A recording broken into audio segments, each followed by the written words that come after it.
It was a quiet Saturday afternoon in the small town of Maplewood, the kind of place where everyone knew everyone, or at least, they thought they did. The sun had just begun to dip behind the hills, casting long golden shadows across the main road when the rumble of engines broke the calm. A gang of bikers, loud, leather-clad, and full of attitude, they rolled into town, turning heads and sending a wave of unease through the usually peaceful streets. No one knew that in the next few minutes, a confrontation would unfold that the entire town would talk about for years. At the center of it all was John Kennedy, a quiet, soft-spoken man in his mid-40s. He owned a small auto repair shop on the edge of town and was known for his kindness and integrity. John wasn't the type to seek attention. He spent his days fixing cars, chatting with customers, and volunteering at the community center. But behind that calm smile and easygoing demeanor, John carried a secret few knew about. He was a black belt in karate,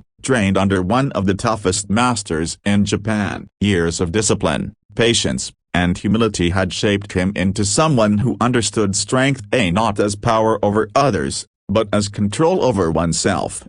That afternoon, John was locking up his shop when the roar of motorcycles grew louder. He looked up to see 5 bikers circling the parking lot, their engines revving like a warning. The leader, a burly man with a scar across his cheek, sneered as he dismounted. "You the guy who worked on my Harley last week?"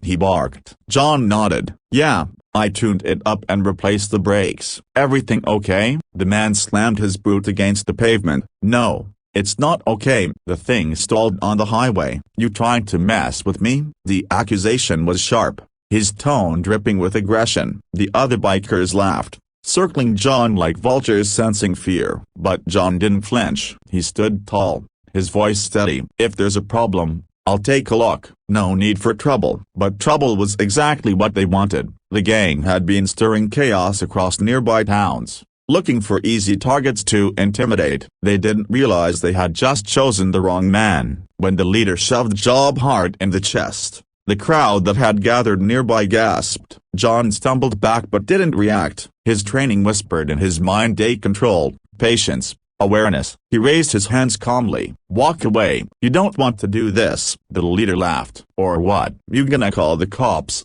old man?" A moment of silence hung heavy in the air. Then the biker swung a punch. It was fast, but not fast enough. In an instant, John sidestepped, grabbed the man's wrist, and with the swift, precise motion, brought him to the ground. The crowd froze. The remaining bikers jumped in, but John moved like water, calm, focused, efficient. A spin, a block, a disarm, every move deliberate and measured. Within seconds, the parking lot was silent except for the sound of heavy breathing and the faint rattle of chains on asphalt. John stood there, composed, while the bikers lay dazed and defeated. He didn't look angry, only disappointed. "Violence doesn't make you strong," he said quietly. "It only shows how weak your spirit really is." The townspeople slowly began to applaud, their shock melting into admiration. The bikers, humiliated and shaken, scrambled to their feet. The leader, holding his bruised arm, met John's gaze, and for the first time, there was no arrogance in his eyes,